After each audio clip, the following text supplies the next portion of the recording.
Finally, I'm meeting the forestry minister.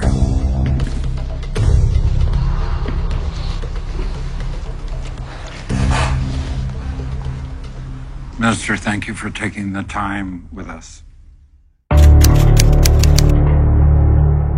Video spoiler tadi adalah sebuah dokumenter yang dilakoni oleh Harrison Ford, aktor utama film Indiana Jones. Ia memprotes keras karena kehancuran Taman Nasional Teso Nilo yang terletak di Riau. Kejadian ini bermula pada 2013.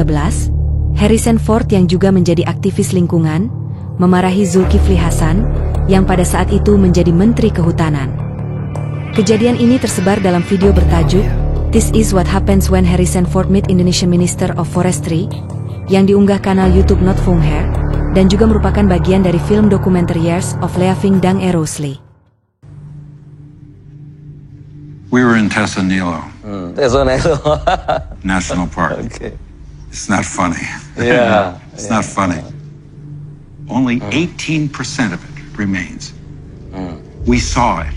There are new roads, new illegal roads. Forests cut, trees laying on the ground, burnt where they fell. It's devastating. It's heartbreaking to see it. You saw it.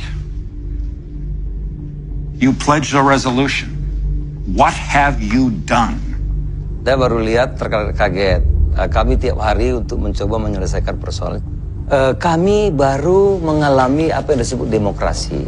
Sir, they didn't drop out of the sky on this property. They came there over a period of time, and there was plenty of time to stop the behavior, stop the activity. Tadi saya sudah jelaskan, ini bukan Amerika, memang berbeda.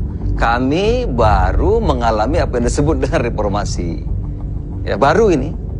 Sekarang orang baru bebas. Baru bebas kadang-kadang kami memang surplus, apa yang disebut dengan surplus demokrasi. Oleh karena itu kami sekarang buat program untuk mencoba memindahkan mereka, mencari lahan pengganti nama. I understand. You're willing to lose the battle. Is that what you're telling me? Yeah. Okay, all right. I see all of this wealth, but it's at the top of the heap. Down at the bottom of the heap, sir, there's inequity, there's illegality, and there's corruption. Thank you for your time. Sama-sama, makasih. Pantas saja Harrison Ford marah, karena pada masa-masa itu, Zulkifli Hasan disebutkan Tempo.co telah memberikan izin perluasan ekspansi sawit seluas 2,2 juta hektar selama 10 tahun pemerintahan SBY. Hingga banyak media pada saat itu menjuluki Zulhas sebagai Raja Hutan. You created a moratorium on exploiting natural forest. Is it being respected? For instance, in Teso Nilo, only 18%, sir, of the park remains. Tentu saya tidak selalu tahu apa yang terjadi di setiap jengkal di Indonesia ini. Saya mendengarnya pun tidak happy kejadian seperti ini. Tentu bagi saya, pemerintah daerah, Kementerian Kehutanan, ya kami semua harus menertibkan itu. Saya sudah menerima bahwa itu tidak benar dan harus kami atasi. I understand, Mr. President. All due respect, I understand. Ya, terima kasih.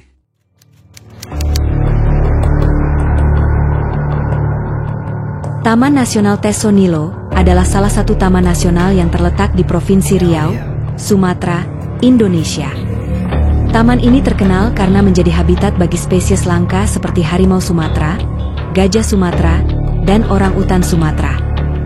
Namanya diambil dari dua sungai besar di wilayah tersebut, yaitu Sungai Teso dan Sungai Nilo. Taman Nasional Teso Nilo memiliki hutan rawa gambut yang luas dan beragam ekosistem lainnya, menjadikannya sebagai tujuan penting untuk konservasi biodiversitas di Indonesia. Upaya pelestarian terus dilakukan untuk menjaga keberlangsungan hidup satwa-satwa langka yang ada di dalamnya.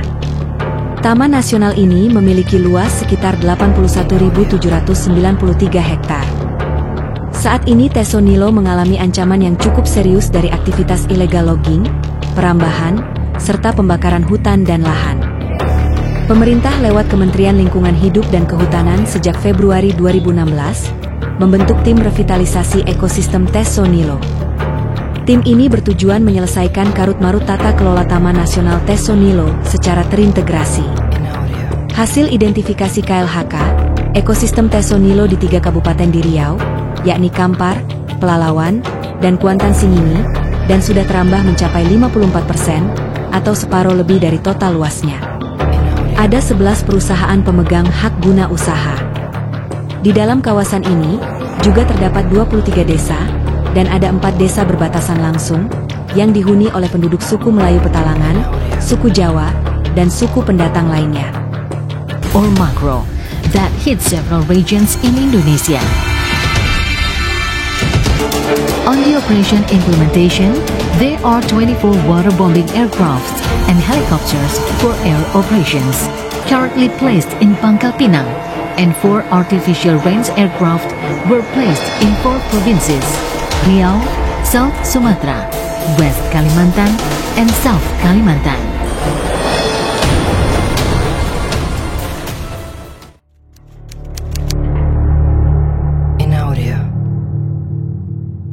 Suku Melayu Petalangan, sebagian tinggal di area Taman Nasional Tesonilo, di Kabupaten Pelalawan, Provinsi Riau. Istilah petalangan berasal dari kata talang, yang merupakan sejenis bambu. Nama ini berasal dari kebiasaan nenek moyang mereka mengambil air sungai dengan menggunakan buluh talang. Walaupun orang Petalangan memakai istilah ini sebagai penunjuk diri secara khusus, mereka juga menganggap diri mereka sebagai orang Melayu asli. Sementara masyarakat Melayu pesisir menyebut mereka sebagai orang darat, karena mereka bermukim jauh di daratan, pedalaman. Secara historis, suku Petalangan datang dari Johor menggunakan perahu, dan membuka hutan di pemukiman mereka sekarang ini. Mereka kemudian menjadi kaula kerajaan Kampar, dan kemudian Pelalawan. Di bawah pemerintahan Kesultanan Pelalawan, mereka mendapat pengakuan hak atas wilayah hutan mereka. Adat Petalangan merupakan paduan dari sistem Minangkabau yang matrilineal dan sistem Melayu yang patriarkis. Meskipun mayoritas masyarakat Petalangan menyatakan diri mereka berasal dari Semenanjung Malaya, sebagian mengaku berasal dari Minangkabau. Orang Petalangan terbagi dalam sub-sub suku, yaitu Sengerih, Lubuk, Pelabi, Medang, Piliang, Melayu, Penyabungan, dan Pitopang.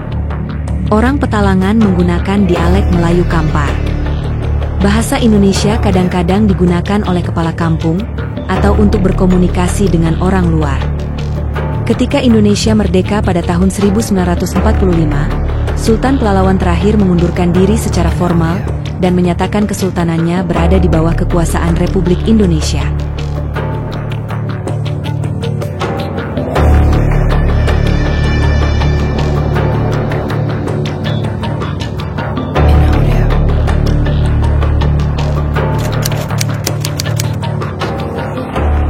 Pada tahun 2007, lahan kawasan lindung Taman Nasional Tesonilo dan sekitarnya sudah ditebang oleh perambah liar. Sebagian besar pemanfaatan dari perambahan lahan tersebut adalah pembukaan areal perkebunan kelapa sawit masyarakat. Sedangkan jumlah masyarakat perambah yang tinggal di dalam lingkungan Taman Nasional Tesonilo sudah mencapai 722 kepala keluarga. Perambahan kawasan hutan yang ada di kawasan lindung Tesonilo dan sekitarnya ini terjadi karena adanya jalan sebagai akses ke arah kawasan hutan yang dibangun oleh perusahaan swasta perambah hutan. Bekas lahan hasil perambahan tersebut dimanfaatkan oleh masyarakat pendatang sebagai lahan perkebunan kelapa sawit, karet, dan sebagainya. Permasalahan ini terjadi dikarenakan para perusahaan pemilik konsesi hutan tidak memiliki tanggung jawab dan kemauan yang sungguh-sungguh untuk mencegah dan melarang para perambah. Selain itu juga banyak terjadi klaim dari masyarakat adat Petalangan terhadap kawasan hutan yang ada di lingkungan Taman Nasional Tesonilo dan sekitarnya. Kejadian ini diakibatkan oleh iming-iming dari para cukong untuk memberikan modal, jika masyarakat sekitar mau membentuk kelompok tani dan membuka perkebunan sawit. Hal ini jelas semakin membuat karut-marutnya pengelolaan lahan kawasan Taman Nasional Tesonilo. Ketika pemerintah pusat merencanakan perluasan hutan lindung Tesonilo, jelas terjadi banyak pertentangan dari masyarakat adat Petalangan yang sudah memiliki perkebunan sawit, yang kebanyakan banyak dikelola oleh beberapa kelompok tani. Karena perluasan Taman Nasional Tesonilo dianggap menggusur tanah garapan warga sekitar hutan. Dari kejadian ini, yang diuntungkan siapa? Ya, jelas para cukong. Hal ini selaras, seperti pemberitaan yang termuat dalam Detik News yang menuliskan bahwa di oknum aparat dan cukong kebun sawit diduga memprovokasi warga untuk menolak perluasan Taman Nasional Tesonilo di Kabupaten Pelalawan, Riau. Pemerintah diminta untuk tetap melanjutkan pembuatan parit gajah sebagai batas wilayah kawasan taman. Kembali lagi, ketika pemerintah dihadap-hadapkan dengan rakyatnya sendiri, siapakah yang diuntungkan? Yah, yang jelas para cukong.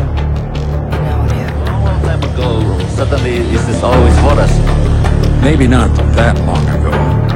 In the 1960s, forests covered more than 80% of the country. Now, almost half of that is gone.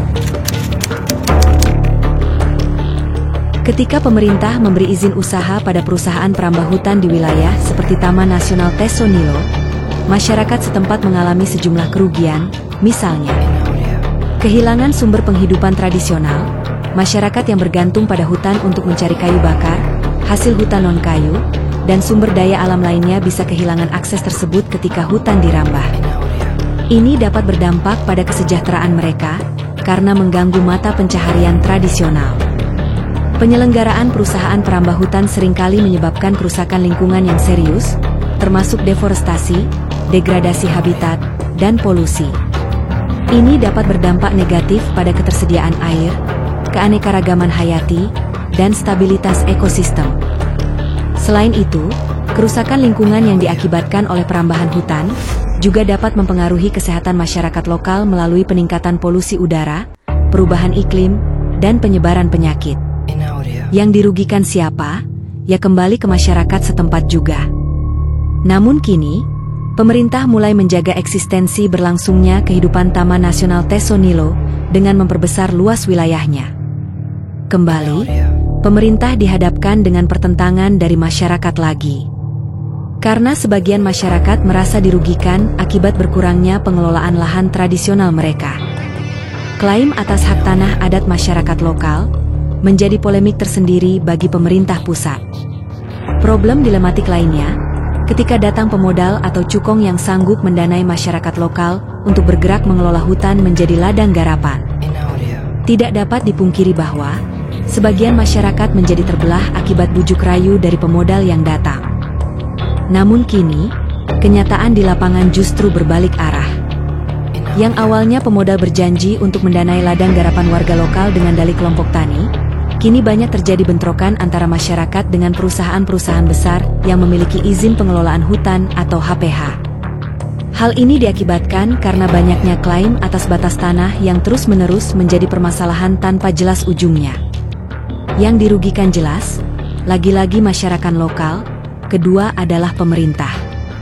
Karena pudarnya eksistensi keberlanjutan sebuah taman nasional karena perambahan hutan. Yang diuntungkan siapa? Yang pasti para cukong dan perusahaan-perusahaan yang telah mendapatkan izin pengelolaan hutan, HPH. Wilmar announced it would not buy palm oil from recently deforested land. So far, these are just words, but at least they're good words. The forestry minister also made good on his pledge to protect half of that peat forest. You're willing to sign the paper. 50%. You got to bring the people's hearts and minds an understanding of what's going on out there and the rate of change, or it's all going to be gone. And we'll have no place to live. Our kids will have no place to live.